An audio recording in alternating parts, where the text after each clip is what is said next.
হয়তো 3-4 দিন আগে। কোথায় গেছি আমার মনে থাকে না, অনেক কথা। এক যুবক আসছে, সুন্দর দাড়ি, হালকা হালকা দাড়ি, শার্ট গায়ে দেওয়া, লুঙ্গি পরা, বলতো হুজুর পেয়ে গেছি হুজুর। হুজুর 6 বছর থেকে আপনার বয়ান শুনি, নামাজ ছাড়ি না, 6 তাসবিহ জিকির প্রতিদিন করি, হুজুর আমি যা চাই রব আমারও সব দেয়। আমি বলি নামাজ জিকির, নামাজ জিকির, নামাজ জিকির মুসলমানের জান, নামাজ ছাড়া ইমানদারের বাঁচে কেমনে প্রাণ। নামাজ জিকির, নামাজ জিকির মুসলমানের জান, জিকির ছাড়া ইমানদারের বাঁচে কেমনে প্রাণ। নামাজ জিকির, নামাজ জিকির, নামাজ জিকির, নামাজ জিকির তেলাওয়াত সর্বোত্তম ইবাদত, নামাজ জিকির তেলাওয়াত সর্বোত্তম ইবাদত। জান্নাতীরা জান্নাতে যাওয়ার সঙ্গে সঙ্গে আল্লাহ তাআলা জিজ্ঞেস করবেন কেমন আছেন। হাদিউল আরওয়াহ ফি বিলাদিল আফরাহ, এই কিতাবের মধ্যে আল্লামা ইবনুল কাইয়িম আল জাওজিয়্যা আলাইহি রাহমাতুল্লাহ লিখেছেন, বান্দা জান্নাতে যাওয়ার সঙ্গে সঙ্গে আল্লাহ তাআলা জিজ্ঞেস করবেন কাইফা আনতা, তুমি কেমন আছো। তো বান্দা নিজেই জবাব দিবেন, কি জবাব দিবেন সেটা আবার কোরআনে কারীমে আল্লাহ তাআলা তুলে ধরেছেন। আকালুল হামদুলিল্লাহিল্লাযী আযহাবা আন্নাল হাযানা ওয়া আহাল্লানা দারাল মাকামা। তারপরে আলহামদুলিল্লাহিল্লাযী সাদাকা ওয়া'দা, আলহামদুলিল্লাহিল্লাযী হাদানা লিহাযা ওয়া মা কুন্না লিনাহতাদিয়া লাউলা আন হাদানাল্লাহ। এই সব হলো জান্নাতে জান্নাতীর আল্লাহ তাআলার প্রশ্নের জবাবের শব্দ। এজন্য হযরত আইয়ুব আলাইহিস সালাম যখন অসুস্থ ছিলেন, তা আল্লাহ তাআলা প্রতিদিন একবার জিজ্ঞেস করতেন, সকালে সন্ধ্যায়, আইয়ুব তুমি কেমন আছো। 18 বছর পরে যখন সুস্থ হইলেন, এবার আল্লাহ তাআলা আর সকাল সন্ধ্যা জিজ্ঞেস করেন না, অনেক দিন পরে জিজ্ঞেস করলেন তুমি কেমন আছো। তিনি জবাব বললেন, আল্লাহ আমি তো আগেই ভালো ছিলাম। মানে আগে কিভাবে ভালো ছিলে, আগে তো আপনি প্রতিদিন সকাল সন্ধ্যা আমাকে জিজ্ঞেস করতেন, এখন তো আর জিজ্ঞেস করেন না। কি হয়, আচ্ছা আল্লাহ তাআলা যখন জিজ্ঞেস করবেন কেমন আছো, বিষয়টা কেমন হবে। বান্দা যখন বেশি বেশি আলহামদুলিল্লাহ বলতে থাকে, তো এক পর্যায়ে আল্লাহ তাআলা বান্দার একটা নাম দিয়ে দেন, আর সাজিমে তার একটা নাম রচিত করেন, নাম রচনা করেন, যে এই বান্দাটার নাম হয়ে যায় হাম্মাদ। কি হয়ে যায় বলেন, হাম্মাদ। আর ময়দানে মাশরে একজন ঘোষক ঘোষণা দিবেন, আইনাল হাম্মাদুন ফিস সাররা'i ওয়াদ দাররা, সুখে আর দুঃখে সর্বাবস্থাতেই কারা আলহামদুলিল্লাহ বেশি বেশি বলতে। তো রাসূল বলেন ফায়াকুমুন, কিছু মানুষ দাঁড়াবে, অহুম কালিল, এরা অল্পই হবে, আল্লাহ তাআলা এদেরকে আর সাজিমের নিচে ছায়া দিয়ে দেবেন। কি হয়, আল্লাহ তাআলার নাম হামিদ, ইন্নাকা হামিদুম মাজিদ। রাসূল মুহাম্মদ আপনার নাম আর আমার নাম হামিদ, হাম্মাদ। সুবহানাল্লাহ, আমাদের নাম কি হামিদ, আমাদের নাম কি হাম্মাদ। আল্লাহর নাম কি, আল্লাহ কি হামিদ, রাসূল কি মুহাম্মদ। আর আমাদের জান্নাতের নাম হবে হাম্মাদের জন্য আল্লাহ তাআলা জান্নাতে একটা ঘর বানাবেন, ওটার নাম হবে বাইতুল হামদ। আর ওটা কেমন হবে, ইউরা যাহিরুহু মিন বাতিনিহি ওয়া বাতিনুহু মিন যাহিরিহি, এটা ভিতর থেকে বাহির, বাহির থেকে ভিতর দেখা যাবে। আবার কি হবে জানেন, এই ঘরের উপরে আপনার নাম লিখে দিবে। হ্যাঁ, ইবনু লিআবদি বাইতান ওয়াসাম্মু লাহু বাইতুল হামদ, আমার বান্দার জন্য একটা ঘর বানাও, আর ওই ঘরের নাম রেখে দাও বাইতুল হামদ। আল্লাহ আমাদেরকে বাইতুল হামদ দিয়ে দেন, আমিন। এবার কি বলেন দেখেন, আকরাবুল খালকি ইলাল্লাহ, আকরাবুল খালকি ইলাল্লাহ, জান্নাতে আল্লাহ তাআলার কে কত কাছে। আল হাম্মাদুন ফিস সাররা'i ওয়াদ দাররা, যে হাম্মাদ হবে সে আল্লাহ তাআলার কাছে হবে। সুবহানাল্লাহ বলেন। এবার রাসূলের কাছে কি হবে, রাসূলের হাতে একটা ঝান্ডা হবে, ওই ঝান্ডার নাম হবে লিওয়াউল হামদ। ওই ঝান্ডার নাম কি, লিওয়াউল হামদ। যেই জায়গাতে ঝান্ডা দিবেন এটার নামে মাকামে মাহমুদ। লিওয়াউল হামদ হবে রাসূলের হাতে। রাসূল বলেন আমার হাতে লিওয়াউল হামদ হবে, ও সমস্ত নবীরা আমার পেছনে হবে। এবার বলে আমার লিওয়াউল হামদের কে কত কাছে হবে। রাসূল বলেন যে দুনিয়াতে হামদ যত বেশি পড়েছে। লেওয়াউল হামদের কাছে কি হবে? আল হাম্মাদুন সাররাই ওয়াদ দাররা। এজন্য হার হালতে বলেন আলহামদুলিল্লাহ, আলহামদুলিল্লাহ, আলহামদুলিল্লাহ, আলহামদুলিল্লাহ, আলহামদুলিল্লাহ, আলহামদুলিল্লাহ। আবার তো বলা উচিত আলহামদুলিল্লাহ, আবার তো বলা উচিত আলহামদুলিল্লাহ। এজন্য আল্লাহ নবী বলেন, কোন মানুষ যদি প্রতিদিন 100 বার পড়ে আলহামদুলিল্লাহ, রাসূল বলেন আল্লাহ তাআলা তাকে আল্লাহর রাস্তায় 100টা ঘোড়া, সামান সহ, অস্ত্র শস্ত্র সহ আল্লাহ রাস্তায় মুজাহিদিনকে দান করলে যে সওয়াব, আল্লাহ তাআলা তাকে সওয়াব দান করবে। সর্বোচ্চ সময় লাগে 4 মিনিট। কত মিনিট? এখন প্রশ্ন কেমনে পড়ব? এখন প্রশ্ন কেমনে পড়ব? উত্তর হলো রাসূল যেমনি পড়ছেন। বলেন এখন প্রশ্ন কেমনে পড়ব? বলেন রাসূল যেভাবে পড়েছেন। বলেন যদি সল্লু কামা রাআইতুমুনি উসাল্লি হয়, তাহলে এখানেও হবে ইহমাদু কামা রাআইতুমুনি আহমাদু।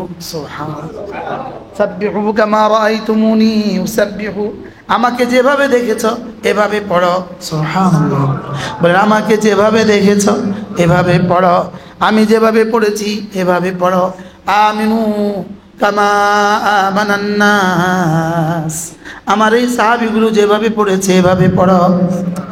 তোমার পড়া যেন এদের পড়ার সাথে মিলে যায়, জবানও যেন মিলে যায়, দিলটাও যেন মিলে যায়। সুবহানাল্লাহ। বলেন জবানও যেন মিলে যায়, দিলটাও যেন মিলে যায়। জবান তো মিলতেই আছে, কিছুটা শুদ্ধ তো হয়ে যাচ্ছে। আলহামদুলিল্লাহ, আলহামদুলিল্লাহ। পড়ো, তোমরাও পড়ো, যারা বসছো সবাই পড়ো। যদি এখন একবার পড়লে যদি 10 টাকা দিত তো কয়বার পড়তাম? আল্লাহর কসম, একবার পড়লে মিজানকে ভরে দেওয়া হয়। বলেন আল্লাহর কসম। বুখারী মুসলিম, আমি কসম খাইতে অসুবিধা কোথায়? এরপরেও যদি কারো জবানে বের হয় আলহামদুলিল্লাহ, আলহামদুলিল্লাহ, আলহামদুলিল্লাহ, আলহামদুলিল্লাহ, একটা আয়াত আলহামদুলিল্লাহি রাব্বিল আলামিন, আলহামদুলিল্লাহি রাব্বিল আলামিন। বুখারী মুসলিম রাসূল বলেন যে আয়াতে কারিমা তেলাওয়াত করবে কুতিবাত লাহু 30 হাসানা, আল্লাহ তাআলা তাকে 30টা নেকি দিয়ে দিবেন। এবার প্রশ্ন, হুজুর 30টা নেকি দিয়ে কি কি পাওয়া যায়? $30 দিয়ে কি পাওয়া যায়? $30 দিয়ে কি কি পাওয়া যায়? 30 রিয়াল দিয়ে কি কি পাওয়া যায়? 30 দিনার দিয়ে কি কি পাওয়া যায়? হুজুর 30টা নেকি দিয়ে কি কি পাওয়া যায়? ইয়া রাসূলুল্লাহ আপনি বলে দিন 30টা নেকি, 30টা হাসানা দিয়ে কি কি পাওয়া যায়? রাসূল যেন বললেন এটা আমার জানা নাই, আমাকে শুধু আমার কলিজায় ঢেলে দিয়েছেন, আমি যেন এই কথা বলি 30টা হাসানা। জিবরিল তুমি বলো তো 30টা হাসানা দিয়ে কি কি পাওয়া যায়? জিবরিল বলে এটা আমারও জানা নাই, এটা রব ছাড়া কেউ জানে না। লেকিন আমাদের জবান তো নড়ে না, আমাদের জবান তো কি আলহামদুলিল্লাহি রাব্বিল আলামিন, আলহামদুলিল্লাহি রাব্বিল আলামিন, আলহামদুলিল্লাহি রাব্বিল আলামিন। পড়বো তো হ্যাঁ, লেকিন পড়বো কিভাবে? 3টা অঙ্গ ব্যবহার হবে, 3টা অঙ্গ, দিল জবান কান। বলেন দিল জবান কান। দিল থেকে বের হবে, জবানে উচ্চারিত হবে, নিজের কানে পড়বে। সুবহানাল্লাহ। কয়টা অঙ্গ ব্যবহার হবে? কি কি? জবানের কাজ কি? জবানের কাজ হলো শুদ্ধ করে পড়া। কানের কাজ কি? ধ্যানের সাথে শোনা। দিলের কাজ হলো 3টা, কি বলেছি এটা ভাবতে থাকা, কি বলেছি এটা ভাবতে থাকা, কার জন্য বলেছি এটা কল্পনা করতে থাকা, তিনি আমাকে কি দিবেন এটাও ভাবতে থাকা, আর আমি কেন পড়ছি এটাও ভাবতে থাকা। সুবহানাল্লাহ। আচ্ছা আমি আপনাকে প্রশ্ন করি, এই লাইটটা যদি এখন কেউ জিজ্ঞেস করে এই লাইটটা কি করে রে, আপনি কি বলবেন? জ্বলে। যদি এই ফ্যানটা কি করে, আপনি কি বলবেন? ফ্যানটা চলে। আমার জিজ্ঞেস করেন হুজুর এখন কি করে, হুজুর এখন কি করে? বয়ান কর। এবার প্রশ্ন, হুজুর আমি যে পড়লাম সুবহানাল্লাহ, প্রশ্ন হুজুর এটা কি করে, এটা এখন কি করে? সুবহানাল্লাহ এটা এখন কি করে?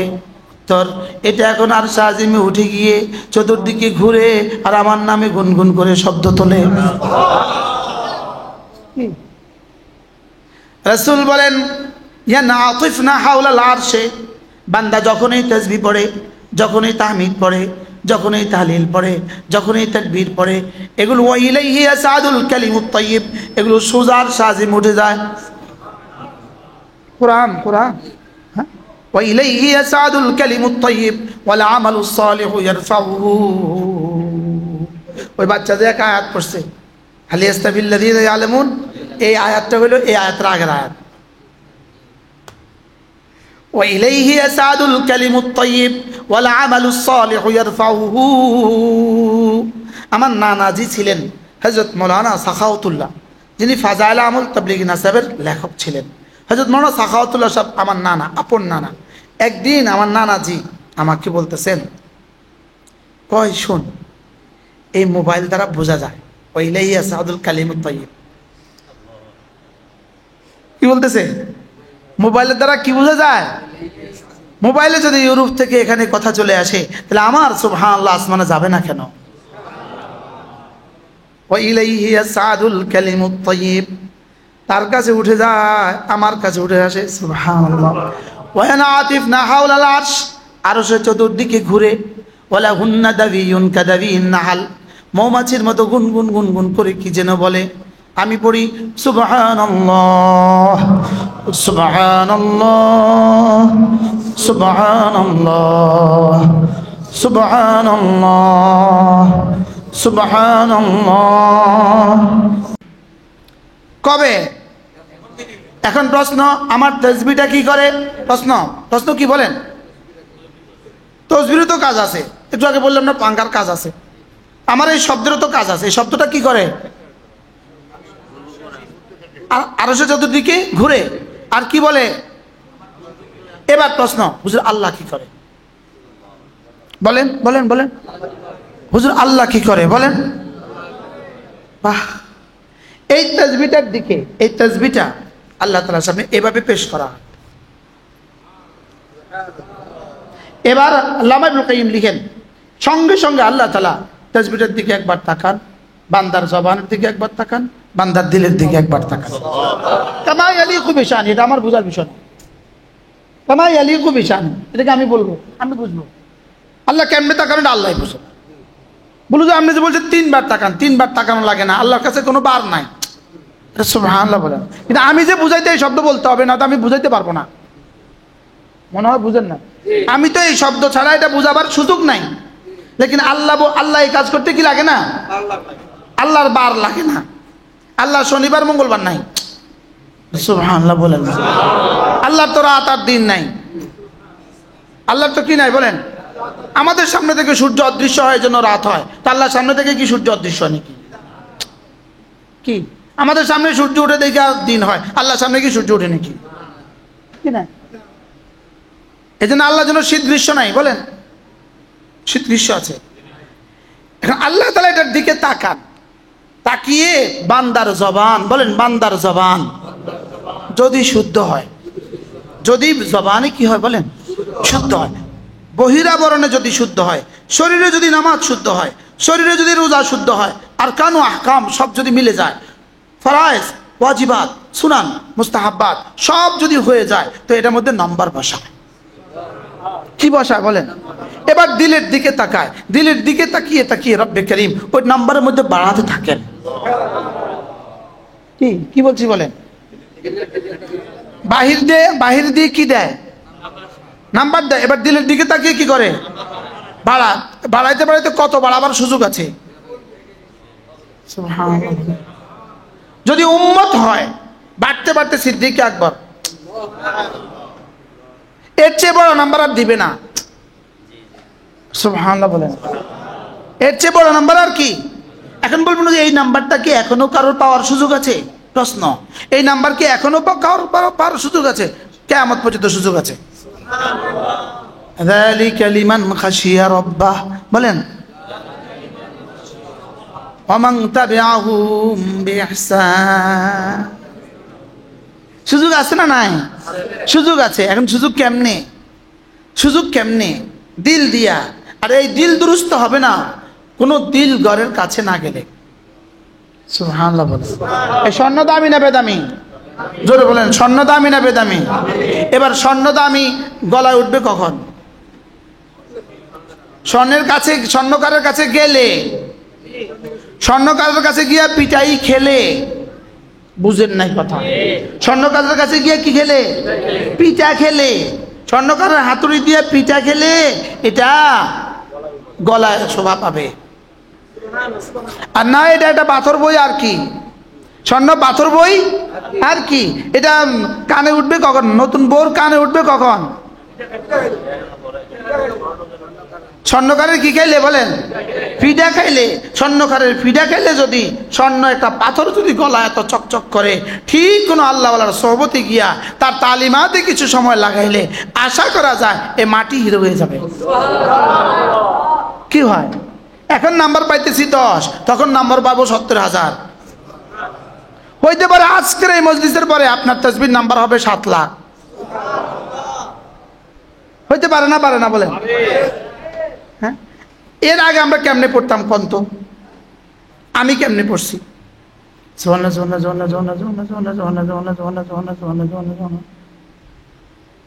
হাসানা মিশা। হ্যাঁ হ্যাঁ, জোয়ানরা জোয়ানরা আপনি আরো কাছে আসেন, বেশি দূরে সবাই বসে আছেন, আরো কাছে কাছে আসেন না একটু। এই ডিম যেগুলো মুরগি থেকে দূরে থাকে, মুরগি তাও দিছে, ডিম কিছু বাইরে আছে, এটা ফুটবে না, নষ্ট হয়ে যাবে? কাছে কাছে আসলে না ভালো। কত দূরে দূরে বসে আছে জওয়ানরা সবাই, আরো আসেন না আপনারা। সুবহানাল্লাহ সুবহানাল্লাহ সুবহানাল্লাহ সুবহানাল্লাহ সুবহানাল্লাহ সুবহানাল্লাহ সুবহানাল্লাহ সুবহানাল্লাহ। দিলকে জিজ্ঞেস করেন দিল কি করছে? জবানে তো বলছে, দিলেও কিছু বলে কিনা? দিলে এটা বলতে হবে আল্লাহ আপনি মহাপবিত্র। জবানেও বলবে, দিলেও বলবে, জবানেও বলবে, দিলেও বলবে। আবার দিলে এটা ভাবতে থাকবে আমার রব এখন আমাকে কি দিচ্ছেন। সুবহানাল্লাহ। এখন আমার রব আমাকে কি?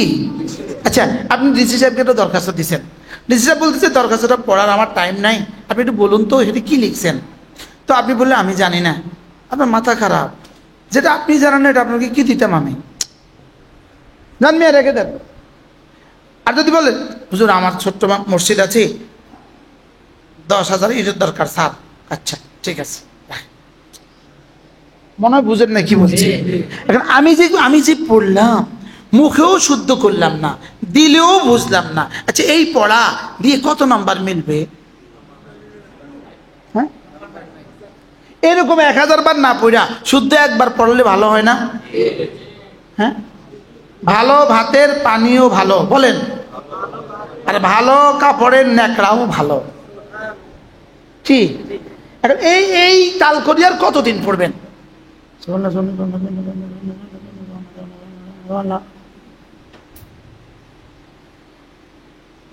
বাস্তব না বাস্তব? আমি আমাকে আফসোস করি, জীবনভর কি পড়ছি, কি করছিলাম? দিল কোথায় ছিল, জবান কোথায় ছিল? হ্যাঁ, দিল জবানে যা পড়ছে আঙ্গুলে আরো বেশি গনছে। আল্লাহ কি গনে না মাপে? বলেন, প্রশ্ন, গনে না মাপে? আবার বলেন, গনে না মাপে? আমল গনবে না মাপবে? এবার মাপবে, বলে দিবে কতটা কদম দিছেন, বলে দিবে কদম, কতটা কদম দিছেন বলে দিবে। পুরো দোতলা দিয়ে তফ করলে কয় কদম এটা মোবাইলে বলে দেয়। 7.5 কিলো, 7.5 কিলোমিটার। এক তাওয়াফে কত কিলোমিটার? 7.5 কিলোমিটার। এখন কতটা স্টেপ দিচ্ছেন আপনি, এটা আপনার মোবাইল আপনাকে বলে দেয়। এত কিছু যদি মাপতে পারে, আমার রব বুঝে আমার হৃদয়ের আকুতি মাপবে না, হৃদয়ের ভালোবাসা মাপতে পারবে না। তাহলে হৃদয় দিয়ে না জবান দিয়ে? এবার জবান বাদ দিয়ে শুধু হৃদয় দিয়ে, তাহলে জবান ও হৃদয়ের সমন্বয়ে বলেন বলেন বলেন কি বলছি? এজন্য আল্লাহ নবী বলেন, কোন মানুষ যদি 5 ওয়াক্ত নামাজের পরে 10 বার পড়ে সুবহানাল্লাহ, 10 বার পড়ে আলহামদুলিল্লাহ, 10 বার পড়ে আল্লাহু আকবার, রাসূল বলেন এভাবে হয়ে গেল 30 বার, 5 নামাজে হয়ে গেল 150 বার, মিজানে উঠে গেল 1500 বার। এবার পুরস্কার কি দিবেন? আল্লাহ নবী বলেন দাখালাল জান্নাহ, সোজা জান্নাতে চলে যাবা। এখন আমি আপনাদেরকে প্রশ্ন করি, স্বাভাবিকভাবে আমাদের দেশে কর্মের জরুরত বেশি, কর্মটার দাম বেশি না পুরস্কারটার দাম বেশি? কর্মের দাম বেশি না পুরস্কারের দাম বেশি? বলেন কর্মের দাম বেশি। বলেন। আচ্ছা, এই মিস্ত্রি এই সুন্দর বাড়িটা করে দিল 5 কোটি টাকা ব্যয়, আপনি মিস্ত্রিকে এবার পুরস্কৃত করবেন, কত টাকা দিবেন? 10 কোটি। কত দিবেন? 10,000 বা? আচ্ছা, ইটালি থেকে আসছে না 1 লাখ, আমেরিকা থেকে আসছে আচ্ছা 2 লাখ, দেখেন 6 কোটি তো দিবেন না।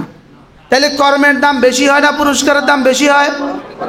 আবার বলেন, কর্মের দাম বেশি না পুরস্কারের দাম বেশি? তাহলে একটা শব্দ সুবহানাল্লাহ, আরেকটা শব্দ আলহামদুলিল্লাহ, আরেকটা শব্দ আল্লাহু আকবার, এই 3টা শব্দ 30 বার পড়তে 1 মিনিট সময় লাগে, 1 মিনিট। আর পুরস্কার দিবেন জান্নাত। এবার প্রশ্ন, কর্মের দাম বেশি না পুরস্কারের দাম বেশি? কর্মের দাম বেশি। কর্মের দাম বেশি যদি হয় তাহলে 30 বার সুবহানাল্লাহ এটা হলো কর্ম, জান্নাত হলো পুরস্কার। জান্নাত যদি এত দামি হয়, এই 3টার দাম কত? কর্মের দাম বেশি না পুরস্কারের দাম বেশি? এখন এই 3টার দাম কত? হ্যাঁ, এবার এই 3টার দাম কত? পুরস্কার কি দিবেন? পুরস্কার দিবেন জান্নাত। এই 3টার দাম কত? রব বলেন এই 3টার দাম তুমি বুঝবা না, এটা 3টার দাম দুনিয়ার কেউ বুঝার বিষয় না, এই 3টা আমার, এই 3টা আমি, এই 3টা সুবহানাল্লাহ বলেন। কারণ এই 3টা হলো আমার লাইগা, জান্নাত হলো তোমার লাইগা। এই 3টা হলো আমার, জান্নাত হলো তোমার। তুমি মাখলুক, এই 3টাও মাখলুক, আর জান্নাতও মাখলুক। আর আমি খাল, আমি কাদিম, এই 3টাও কাদিম। কি জান্নাত এটা আমার সৃষ্ট, এই 3টা আমার সৃষ্ট না। এই জন্য আফাউল ইবাদ মাখলুক না গারে মাখলুক? সারা একাদের সে মাসালা। এই 3টা আমার, এই 3টা আমার সিফাত। সুবহানাল্লাহ বলেন। আপনার মোবাইল আপনার কাছে দামি, আমার মোবাইল আমার কাছে দামি, আমারটা আমার কাছে, আপনারটা আপনার কাছে, জান্নাত তোমার, তাসবিহ আমার। সুবহানাল্লাহ বলেন। তোমার পুরস্কার তোমার কাছে, আমারটা আমার কাছে। এবার প্রশ্ন, আমার জান্নাত যদি তিনি এত সুন্দর করে বানান, তার তাসবিহ আমি কত সুন্দর করে পড়া উচিত? বলেন বলেন বলেন, কি বলছি? হ্যাঁ, আমার জান্নাত তিনি কত সুন্দর করে বানিয়েছেন, এটার ওয়াজ করলে কয় বছর লাগবে? আমার জান্নাত তিনি কত সুন্দর করে বানিয়েছেন, আমার জান্নাত যদি তিনি এত সুন্দর করে বানান, আমি তার তাসবিহটা কত সুন্দর করে বানানো উচিত? কি তাহলে একবার সুবহানাল্লাহ, সুবহানাল্লাহ, সুবহানাল্লাহ, সুবহানাল্লাহ, সুবহানাল্লাহ, সুবহানাল্লাহ, আলহামদুলিল্লাহ, আলহামদুলিল্লাহ, আলহামদুলিল্লাহ, আলহামদুলিল্লাহ, আলহামদুলিল্লাহ, আলহামদুলিল্লাহ। আসলেই বুঝেন এটার দাম বেশি না জান্নাতের দাম বেশি?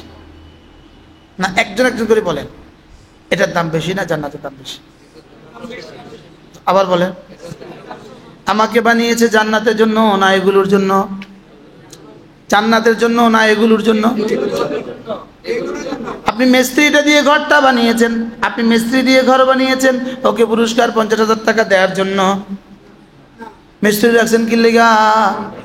বলেন ঘর বানানোর লেগা। কন না, মিস্ত্রি রাখছেন কি লেগা? ঘর বানানোর লেগা। এবার বলেন তো পুরস্কারটা দেন কেন? মিস্ত্রির জরুরত পুরা করার লেগা, মিস্ত্রিকে খুশি করার লেগা। আল্লাহ আমাকে বানিয়েছেন ইবাদতের জন্য, জান্নাতটা দেন কেন? আমাকে খুশি করার জন্য। আমাকে বানিয়েছেন ইবাদতের জন্য, জান্নাত দেন কেন? আমাকে খুশি করার জন্য। সুবহানাল্লাহ বলেন। জান্নাত বানিয়েছেন কেন? আপনি মিস্ত্রিকে পুরস্কার কেন দিলেন? মিস্ত্রি রাখছেন কি লিগা? ঘর বানাবার জন্য। এবার প্রশ্ন, ঘর বানাবার পেছনে আপনার দরকার কি? ঘর বানাবার পেছনে মিস্ত্রিরে পুরস্কার দেওয়া আপনার উদ্দেশ্য? ঘর বানাবার পেছনে মিস্ত্রির পুরস্কার দেওয়া উদ্দেশ্য না। ঘর বানাবার পেছনে মিস্ত্রির পুরস্কার দেওয়া উদ্দেশ্য না। ঘর বানাবার পেছনে উদ্দেশ্য আপনি এখানে বিয়ে করবেন, আপনি নতুন বিবি নিয়ে আসবেন, আপনার ছেলেমেয়েরা থাকবে, আপনার বেয়াই আসবে, আপনার বেআইন আসবে, আপনার শ্বশুর আসবে। এই সব হাজার উদ্দেশ্য আগামী 70 বছরের ইতিহাস রচনা করবেন। এটা হলো ঘর বানাবার পিছনে উদ্দেশ্য। আল্লাহ তাআলা আমার ইবাদতের পেছনে আল্লাহর উদ্দেশ্য কি? আল্লাহর উদ্দেশ্য তুমি তোমার কলিজা আমাকে ভালোবাসবা, সুবহানাল্লাহ। তুমি আমার ভালোবাসায় সেজদা দিবা, তুমি আমার ভালোবাসায় রুকু করবা, তুমি আমার ভালোবাসায় দাঁড়াবা, তুমি এভাবে আমার বন্দেগীর মধ্যে জিন্দেগি দিবা। তোমার বন্দেগী আমার মাকসাদ, সুবহানাল্লাহ বলেন। আচ্ছা, আপনি একটা কর্মচারী রাখছেন, গরু পালবে আপনার। সিরাজগঞ্জ থেকে নিয়ে আসছেন গরু, রংপুর থেকে আসছেন কামলা। এখন তারে ঠিক করছেন বছরে তোমার বেতন হলো 3 লাখ, তুমি প্রত্যেকদিন তোমার দায়িত্ব আমার গরু রাখা। তো মাশাআল্লাহ আপনি যখনই গরুর দিকে তাকান দেখেন গরুর মতো মোটা তাজা, গরুর পেট ভরা। পেট কি? গরুর দিকে তাকায় দেখলেন গরুর পেটটা ভরা। এবার শ্রমিকের দিকে তাকায় দেখলেন শ্রমিক ঘুমে। আপনি আচ্ছা ঘুমা, অসুবিধা নেই, গরুর তো পেট ভরা, মনে হয় বুঝেন নাই। আবার কতক্ষণ পরে তাকালেন গরুর দিকে তাকায় দেখলেন গরুর পেট ভরা। শ্রমিকের দিকে তাকায় দেখলেন হাতে বসে বসে আড্ডা দেয়। আচ্ছা তুই আড্ডা দিলে দে, অসুবিধা নেই, আমার গরুর তো পেট ভরা। আমি কি বুঝাইতে পারছি? হ্যাঁ, ওই বেটা তারা রাখছে কি লিগা? গরুর খানার লেগা। এখন গরু যেহেতু পেট ভরা, এবার এই কর্মচারীর এদিক সেদিক কিছুটা ত্রুটি বিচ্যুতি হয়ে গেল, দূর মা দূর, বলেন না কি কয়,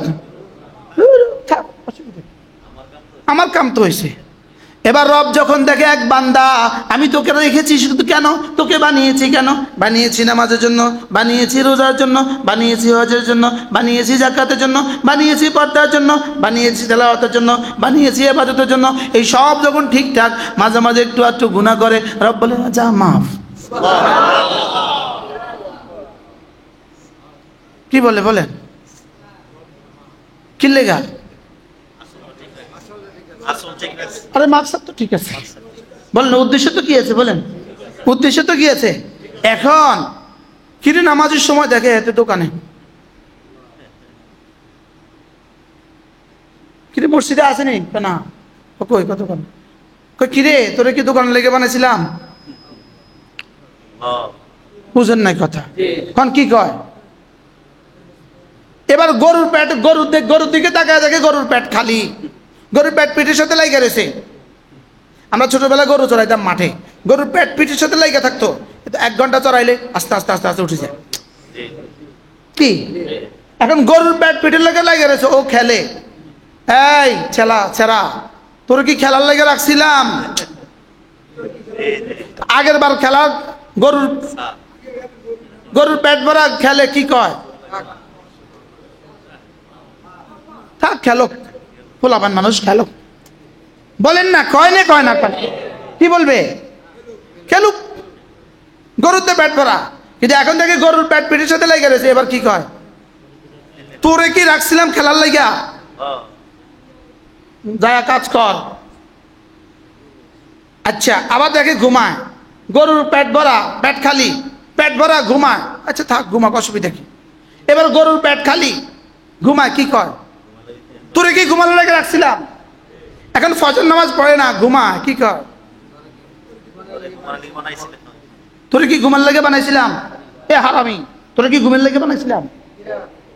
এবার ফজর নামাজে সুন্দর মতো জামাতে নামাজ পড়ি, এবার ঘুমায়। আচ্ছা ঘুমাক, সুবহানাল্লাহ বলেন না। এবার কি বলে? তোমার ফজর ঠিক, জোহর ঠিক, আসর ঠিক, মাগরিব ঠিক, এশা ঠিক। এবার রব বলে যাও, তোমার দোকানদারি আমি ইবাদতে লিখে দিব, যাও। আচ্ছা গরুর পেট ভরা, এবার এই ছেলে যে ঘুমাইছে, এই ছেলে যে খেলছে, এই ছেলে যে গোসল করছে, এই ছেলে যে ফুটবল খেলছে, এই ছেলে যে আড্ডা দিছে, সব কিছুর পিছনে পিছনে বেতন আছে না নাই? বেতন কত? এখন খেলার মধ্যে কতদূর পড়ছে, গোসলের মধ্যে কতদূর পড়ছে, আড্ডার মধ্যে কতদূর পড়ছে? পড়ছে না পড়ছে না বলেন না? এখন খেলার মধ্যে বেতন দেখা আসল কি রাখছে? তাহলে যে দোকানও ঠিক, মসজিদও ঠিক, দোকান বেতন। বলেন দোকানও ঠিক, ঘুমও ঠিক, দোকান বেতন। সুবহানাল্লাহ বলেন না? তাহলে ইবাদতও ঠিক, দোকানও ঠিক, দোকান বেতন, দোকান সওয়াব, ইবাদতও ঠিক, এবার অফিসও ঠিক, ইবাদতও ঠিক, স্কুলও ঠিক। এবার কোনটা কোনটা সওয়াব না উম্মতের বলেন? আসল ঠিক, সব ঠিক বলেন।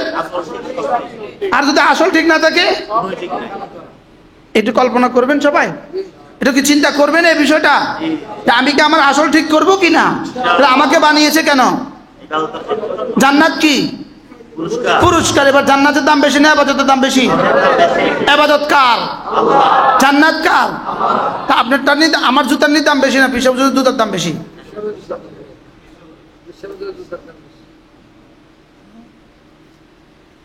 ওস্তাদের জুতার দাম বেশি না আমার জুতার দাম বেশি? আমারটা দাম হলো 3000 টাকা, ওস্তাদের দাম হলো 25 টাকা, দাম বেশি হয় কেমনে? ওটা 25 টাকা, দাম বেশি হয় কেমনে? আচ্ছা এই পানির দাম কত, তেলের দাম কত?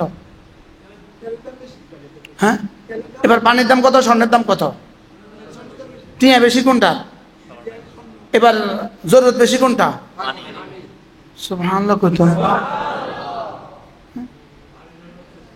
হ্যাঁ কত বেশি?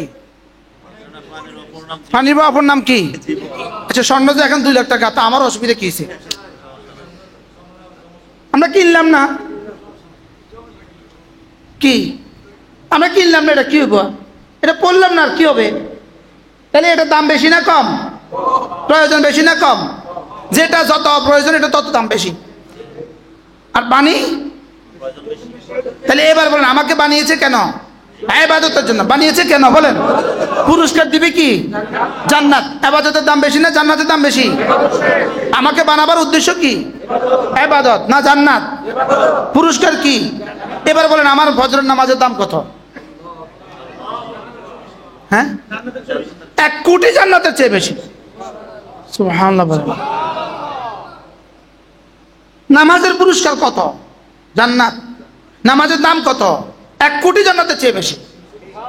সুবহানাল্লাহ বলবেন। তাহলে পড়বো তো ইনশাআল্লাহ 5 ওয়াক্ত নামাজ আজ থেকে জামাতের সাথে। জোয়ানরা জানি তুলছে নি, পিছনে যারা আছে আপনাদের সামনেওয়ালারা হাত নামান, পিছনেওয়ালা করতে চাই তুলছে নি, মাশাআল্লাহ, আল্লাহ কবুল করে। পড়বো তো নামাজ ইনশাআল্লাহ। এবার 5 ওয়াক্ত নামাজের পরে আল্লাহর নবী বলেন কোন মানুষ যদি 5 ওয়াক্ত নামাজের পরে আয়াতুল কুরসি পড়ে, কি পড়ে? এবার রাসূল বলেন লাম ইয়ামনাহু আন দুখুলিল জান্নাতি ইল্লাল মাউত, মৃত্যু ছাড়া তাকে জান্নাতে যেতে কেউ বাধা দিবে না। আবার প্রশ্ন, আয়াতুল কুরসি পড়লে পুরস্কার কি? জান্নাত। আয়াতুল কুরসি পড়লে পুরস্কার কি? এবার জান্নাতের দাম বেশি না আয়াতুল কুরসির দাম বেশি? তা আয়াতুল কুরসি পড়লে জান্নাত পুরস্কার, এত বড় পুরস্কার ঘোষণা কেন দিলেন? তুমি পুরস্কারের লোভে পড়বা, আর আমি চাই এটা পড়ে পড়ে আমার জাত ও সিফাতের ইয়াকিন তোমার কলিজায় বসাবা, আমার ভালোবাসা তোমার দিলে পয়দা করবা। তোমার আমলের বিনিময়ে দিব জান্নাতের জাযাম বিমা কানু ইয়ামালুন, আর আমাকে ভালোবাসার বিনিময়ে দিব জান্নাতের চিরস্থায়িত্বের সিলমোহর। আর এবার নামাজের মধ্যে মজা কেমন আমি এটা দেখবো, জিকিরে মজা কেমন আমি দেখবো, তেলাওয়াতে মজা কেমন আমি দেখবো, রুকুতে মজা কেমন আমি দেখবো। এই রসমলাই মজা আছে না নাই? কেমনি বোঝা যায়? হ্যাঁ আচ্ছা গরম না ঠান্ডা এটা কেমনে বুঝে? ধৈরা। তিতা না লবণ এটা কেমনে বুঝে? জিবা। এবার মোটা না চিকন কেমনে বুঝে? ধৈরা। এবার কালো না সুন্দর কেমনে বুঝে? এবার প্রশ্ন, আমার ইবাদতের মধ্যে মজা কদ্দুর? সুবহানাল্লাহ বলেন। এটা কেমনে বুঝবে? এটা বুঝবে দিলে।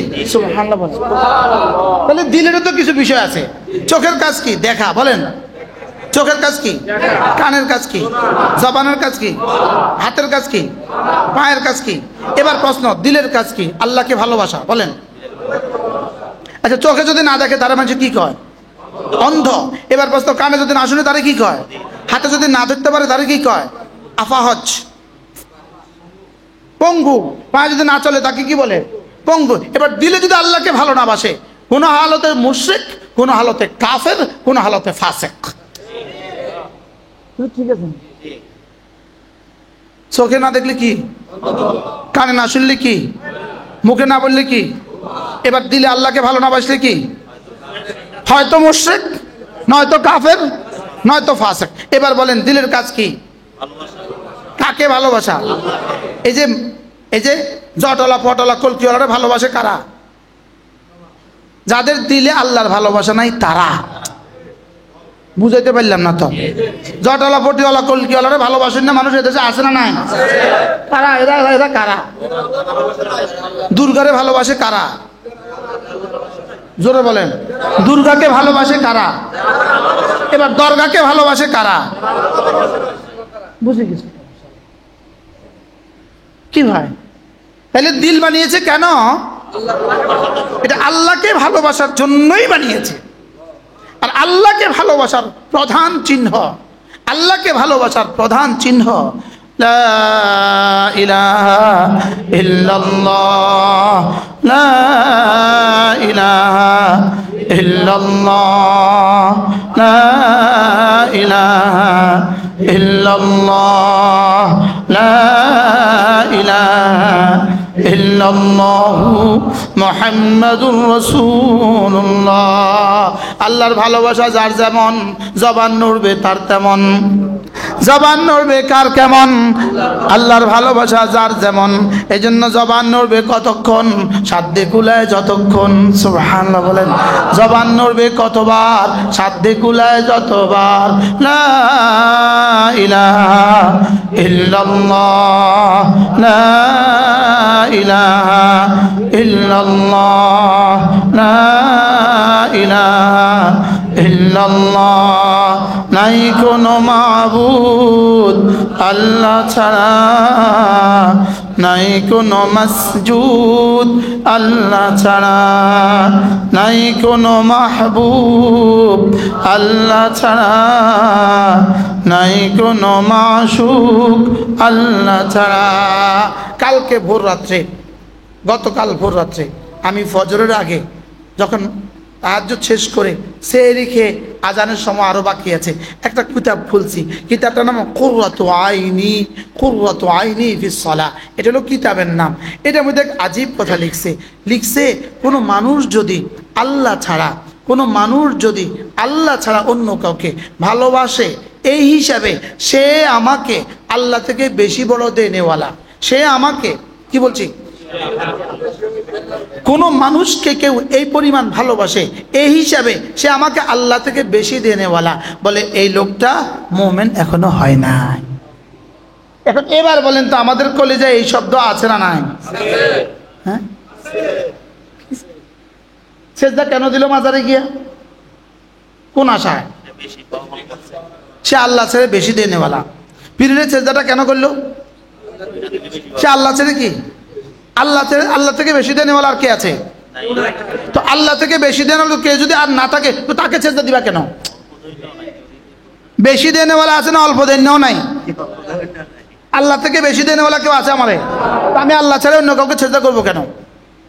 এরপরে লিখছে আল্লামা ইবনে রাজব হাম্বলি রাহমাহুল্লাহ লেখায় কিতাব, তিনি লিখছেন কোন মানুষ যদি 100টা দিক আছে তাকওয়ার, 100টা দিক তাকওয়ার উপরে উঠলো, যদি একটা দিক তাকওয়ার দিক ছেড়ে দিল, বলে এই লোকটা হইতে পারে আল্লাহর কাছে এখনো মুত্তাকি হয় নাই।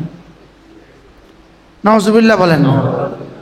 আমরা বুঝি মুসলিম হয়ে আছি না? আমরা বুঝি মুসলিম হয়ে আছি, আমরা বুঝি মুসলিম।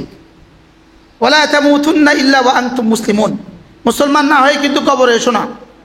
যেমন ধরেন আপনি আপনার ছেলেকে 10 লাখ টাকা দিয়ে ইটালি পাঠাইছেন, 20 লাখ টাকা দিয়ে ইটালি পাঠিয়েছে। এখন সে যায় কি বলতেছে, আব্বা বেশি গরম, আমি পারবো না। আমি চলে আসবো। বাপে কি কর, খবরদার, টিয়া 20 লাখ, 20 লাখ কিন্তু বুঝি না উঠে তুই আইতে পারবি না। বলবে কি বলবে না বলেন না?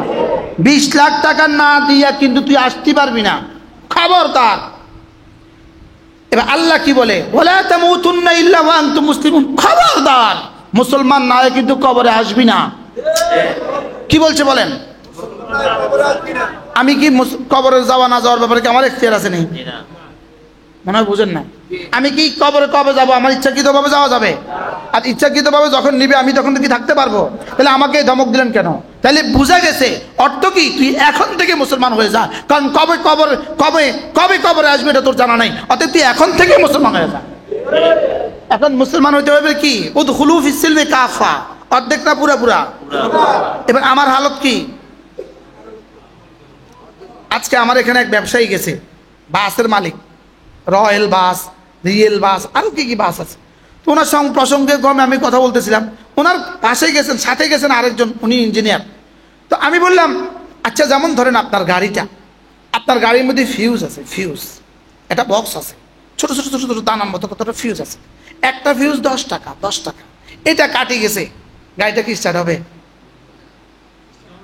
উনি এই বেটার সঙ্গে সঙ্গে বলতেছে, মালিক সঙ্গে সঙ্গে বলছে, হুজুর একটা গাড়ি কিন্তু 1 কোটি টাকা, 10 টাকার ফিউজের লাগে কিন্তু চলে না। এবার ও ইঞ্জিনিয়ারের কয়, হুজুর ঠিক কইছেন, আমি তো ইঞ্জিনিয়ার, একটা ফিউজের লাগে 1 কোটি টাকার গাড়ি চলে না হুজুর। কই স্টার্টই হইতো না এটা, হুজুর এটা স্টার্টই হবে না, 10 টাকার ফিউজ কেটে গেছে, একটা 1 কোটি টাকার গাড়ি স্টার্টই হবে না, ফ্লাডও স্টার্ট হবে না। এবার আপনি বলেন, আপনার আর আমার ইসলামের কতটা ফিউজ কাটা? বলেন, হিসাব করেন। আর ফজরের নামাজ, ফজরের নামাজের ফিউজটা, এটা তো ছোট ফিউজ, 10 টিয়ার ফিউজ। হ্যাঁ, জোরে কর না, এই ফিউজটা তো ছোট না, ইঞ্জিন। হ্যাঁ, এবার জুমার দিন আসরের নামাজ, প্রতিদিনের আসরের নামাজ, ছোট ফিউজ না বড়? জোরে কয় না, এটা 10 টিয়ার ফিউজ। আপনার জীবনে এগুলোই নাই, আপনি মুসলমান, আপনি মুসলিম। হ্যাঁ, হুজুর কে ইঞ্জিনে নাই, আমার হুজুর আছে ফিউজের কথা কত। এই ইসলাম দিয়ে আপনি জান্নাতে চলে যাবেন দৌড়ায় দৌড়ায়, এই ইসলাম দিয়ে শান্তি আসতো।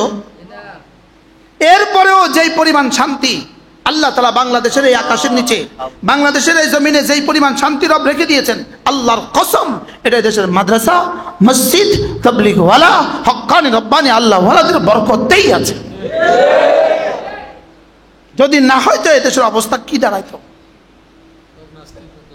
কালকে চরমনা সাহেব এক ঐতিহাসিক কথা বলেছে, ঐতিহাসিক বলতেছে, চান্দা নিয়ে গেলে পুরস্কার, নেতা পুরস্কার, খুশিতে বাঘ বাঘ, কার কাছ থেকে আনছস?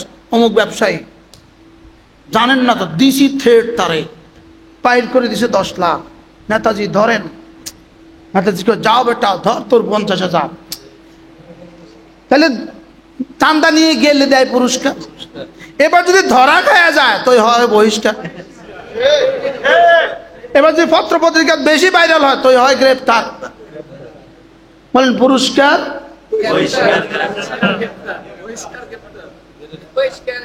পুরস্কার, বহিষ্কার।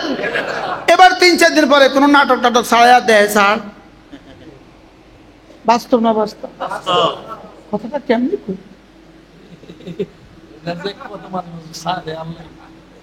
কি বলছে কন, মুখস্থ করেন। চাঁদা নিয়ে গেলে কি দেয়? এবার ধরা খাইলে কি কর? ধরা খাইলে কয় আমরা এই নেতাকে, এই কর্মীকে আমরা বহিষ্কার করে দিচ্ছি। এটা বহিষ্কার, দল থেকে বহিষ্কার। দল থেকে কি? আচ্ছা, এই দল থেকে বহিষ্কার তো করে দিছে ঠিক, কিন্তু যারে মারছে তার বিবির কি অবস্থা, তার সন্তানের কি অবস্থা? আপনি বলেন, পাথর চাপা দিয়ে, পাথর দিয়ে দিয়ে যাকে হত্যা করলো, কল্পনা করেন তো। আচ্ছা, কল্পনা করেন তো, একটা মানুষকে এভাবে কেমনে করে? কি ভাই, ফিউচার কি অপেক্ষা করছে দেশের? আল্লাহ আমাদের সবাইকে হেফাজত করেন। চলেন নিয়ত করেন আজ থেকে 5 ওয়াক্ত নামাজ পড়বো ইনশাআল্লাহ। হাত ধুয়ে ফেলেন এই জিন্দিগি থেকে। এই জিন্দিগির 2 আনার দাম নাই। কুত্তার ছাগলের দাম আছে, এই চান্দাবাজদের জীবনে কোনো দাম নাই। কুত্তার ছাগলের দাম আছে, শুয়োরের দাম আছে। এই চাঁদাবাজের কাছে, এই চাঁদাবাজের দাম সমাজেও নাই, আল্লাহর কাছেও নাই, মানুষের কাছেও নাই। বাস্তব না বাস্তব বলেন, কিভাবে সম্ভব?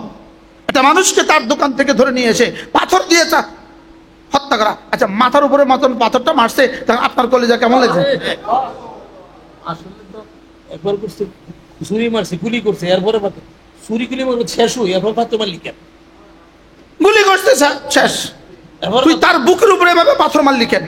এরপরে তার মাথার উপরে এভাবে পাথর মারলি কেন? এরপরে বুকে উঠে নাচে কেমনে? মানুষ কি হয়? এরা কি শিখছে?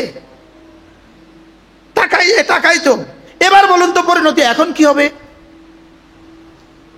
ওই বেটাকে না মারলে তোর কি কি অসুবিধা হইতো, আর মাইরে এখন তোর কি কি সুবিধা হবে? আমি মনে বুঝাতে পারি না। না মারলে তোর কি কি অসুবিধা হইতো, আর মাইরে এখন কি কি সুবিধা হবে? আসলে মূলত পাপ বাতি হয়েছে। পাপ কি হয়েছে বলেন? পাপ বাতি হয়ে গেছে। আল্লাহ আমাদের সবাইকে বুঝ দান করেন, ঈমান আমল ছাড়া। এজন্য আপনারা কেউ নারাজ হইেন না। আমি একটা স্লোগান দিই, প্রতিদিন দিই। দেখেন, খন্তি মার্কায় দিলে ভোট, শান্তি পাবে দেশের লোক। এই স্লোগানটা কি আমরা সত্য না মিথ্যা? কত % মিথ্যা কনসেপ্ট না? খন্তি মার্কায় দিলে ভোট, শান্তি পাবে দেশের লোক, সত্য না মিথ্যা? এবার আমি একটা স্লোগান দিই, ঈমান আমল বানালে লোক, শান্তি পাবে দেশের লোক। সত্য না মিথ্যা? কত ভাগ সত্য? নামাজ রোজা করলে লোক, শান্তি পাবে দেশের লোক। বলেন, নামাজ রোজা করলে লোক, শান্তি পাবে দেশের লোক। নামাজ জিকির, বলেন নামাজ জিকির করলে লোক, শান্তি পাবে দেশের লোক। নামাজ জিকির করে দেখেন না। কত 3-4 দিন আগে কোথায় গেছি আমার মনে থাকে না অনেক কথা। এক যুবক আসছে, সুন্দর দাড়ি, হালকা দাড়ি, শার্ট গায়ে দেওয়া, লুঙ্গি পরা। বলতো, হুজুর পেয়ে গেছি হুজুর 6 বছর থেকে আপনার বয়ান শুনি, নামাজ ছাড়ি না, 6 তাসবিহ জিকির প্রতিদিন করি। হুজুর আমি যা চাই রব আমারও সব দেয়। আমি বলি, নামাজ জিকির মুসলমানের জান, নামাজ ছাড়া ইমানদারের বাঁচে কেমনে প্রাণ। নামাজ জিকির মুসলমানের জান, জিকির ছাড়া ইমানদারের বাঁচে কেমনে প্রাণ।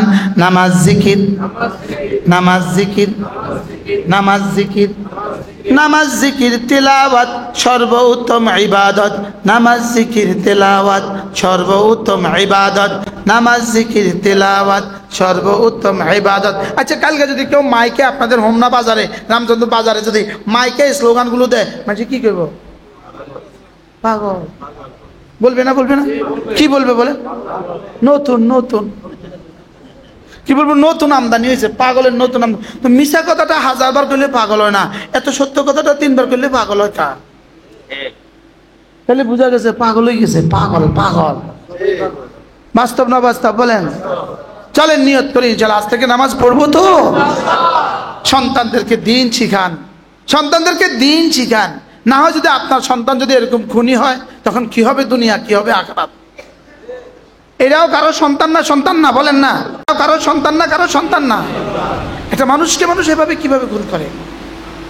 আমার মনে হয় ট্রাম্পের চোখেও ওই দৃশ্য দেখে পানি আসবে। বিশ্বাস করেন, আমি নামাজের মধ্যে দৃশ্য আমার চোখে ভাসে, নামাজের মধ্যেও ভাসে, ঘুমের মধ্যেও ভাসে। এটা কিভাবে সম্ভব? এটা মানুষকে এভাবে হত্যা করে কিভাবে? জওয়ানরা দেখছেন না? আপনারা দেখেন নাই? মোবাইলে দেখে নিন, দেখছেন না? যদি এই পরিণতিটা আমার হইতো, কে জানে তোর সামনে কোন পরিণতি অপেক্ষা করতেছে? আমার তো নিছিল, এই হাত বাঁধছে, এই কড়া এভাবে লাগাইছে, এই চোখ এভাবে বাঁধছে, নিশ্চিত ক্রস ফায়ার। ছবি তুলে ফেলছে, আগে অর্ডার দিছে গোসল করেন। আমরা তো এতদিন কারগুজারি শুনছি, গোসল করেন, গোসলও করছি, পরেন জামা কাপড় পরছি, চোখ বাঁধছে, হাত বাঁধছে, সব লাগাইছে। এবার বিশ্ব সন্ত্রাসী ছবি তুলছে, ছবি তুললা এবার কালো গ্লাসের গাড়ির ভিতরে উঠাইছে, সারাদিন ঘুরাইছে। এবার 2-4 ঘন্টা ঘুরাইয়া আস্তে করে কোনো জঙ্গলে নিয়ে নামো, হাত তো বাঁধাই, পা তো বাঁধা, সামনে ছেড়ে দিছে, পিছন দিয়ে গুলি করে দিছে, ক্রস ফায়ারে মারা গেছে। আমারও তেমনি নিছিল, রব ফিরিয়ে দিছে। কি ভাই ওই সময়গুলো আমাদের কেমন কাটছে? আচ্ছা, ওই সময়টা রবের সাথে সম্পর্ক কেমন কাটছে? ওই সময়টা জিকির কেমন হয়েছিল? শুধু একটা আশঙ্কা জীবনে আমার ছিল, আমি খালি ভাবতাম কেউ তো জানবে না আমি কোথায় মারা গেছি, আমার বিবিটার কি হবে। আমার শুধু এই আশঙ্কাটা ছিল। আমি একটা র্যাবকে চিনছি, আমি চিনছি, ও আমার চিনছে। আমি ওরে বলছি তুমি আমাকে চিনছ, আমি তোমার চিনছি। শুধু এদ্দুর তুমি তো, আমি জানি তুমি বলতে পারবা না, আমার জীবদ্দশা তো তুমি বলতে পারবা না, মৌতের পরেও তুমি বলতে পারবা না, এটা আমি জানি। যদি তুমি চাকরির পরে তো বলতে পারবা। আমি ওরে বলছি আমার চাকরির পরে তুমি আমার সংসারে গিয়ে বলবা সে মারা গেছে। আমি ওরে এদ্দুর বলছি। এরাও মানুষ না? কোত্থেকে এই মানুষগুলো তৈরি হইলো? কোত্থেকে? এরা একজনও মাদ্রাসা থেকে তৈরি হয় নাই।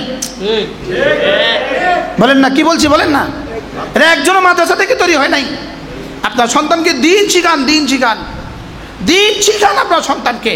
এরপরে পৃথিবীর যেখানে ইচ্ছা সেখানে দেন, এ বাচ্চা মুসলমান হয়ে জীবনযাপন করবে। দেখেন নিউ ইয়র্কের মেয়র হয়ে গেছে মুসলিম।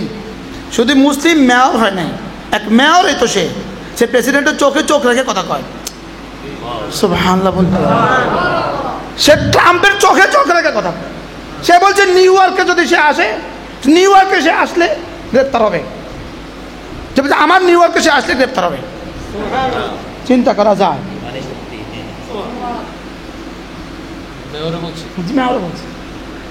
আমার নিউ ইয়র্কে নেতা নিউ আসলে গ্রেপ্তার হবে। কি কাহিনীটা কি? আগামী পৃথিবী ইসলাম আর মুসলমানদের পৃথিবী, মনে রাখবেন ইনশাআল্লাহ। আগামী বাংলাদেশ ইসলাম আর মুসলমানদের বাংলাদেশ। মানুষ ভাবতে শুরু করছে এই হত্যা হাজারো লাখ কোটি মানুষের হৃদয়ের চোখ খুলে দিছে যে না, এদের হাতে আর দেশ তুলে দেওয়া যায় না। ইসলাম আর মুসলমানদের কাছেই দেশ নিরাপদ। বলেন মুসলমানদের কাছেই দেশ কি ইনশাআল্লাহ? বলেন ইনশাআল্লাহ, বলেন আল্লাহ আমাদের সকলকে তৌফিক দান করেন। আল্লাহ আমাকে তৌফিক দান করেন, আপনাকে তৌফিক দান করেন। ইমানের চাদর দিয়ে আমাদেরকে ঢেকে দেন, ইসলামের চাদর দিয়ে আল্লাহ আমাদেরকে ঢেকে দেন। আল্লাহ আমাদেরকে নিরাপত্তার চাদর দিয়ে ঢেকে দেন। নিরাপত্তার জন্য শান্তি শান্তি শান্তি। আল্লাহর কসম, জাতিসংঘের ফর্মুলায় শান্তি হবে না, আমেরিকার হাতে শান্তি নাই, না কোনো ক্ষমতার হাতে শান্তি নাই। শান্তি আল্লাহ তাআলা ইসলামের ভিতরেই রেখে দিয়েছেন। বলেন শান্তি কিসের ভিতরে? বলেন ইসলামের ভিতরেই শান্তি, ইসলামের ভিতরেই শান্তি। ইসলামের ভিতরে জাতির জান আর মাল নিরাপদ। মুসলমানদের কাছেই জাতির জান আর মাল নিরাপদ। ইমানের কাছেই জাতির জান আর মাল নিরাপদ। ইসলামের কাছেই জাতির মাল আর জান আর মাল কি নিরাপদ। আল্লাহ আমাদের সকলকে নিরাপত্তার চাদর দিয়ে ঢেকে দেয়। ধর্ম উপদেষ্টা 4,915 জন হাজির টাকা ফেরত দিতেছে। 8,90,000 টাকা ফেরত দিতেছে। 8,90,00,000 টাকা ফেরত দিচ্ছে। এই ঘটনা জীবনে ঘটেনি। আরে সরকার 8,90,00,000 টাকা হজ মন্ত্রণালয় হাজিদেরকে ফেরত দিচ্ছে।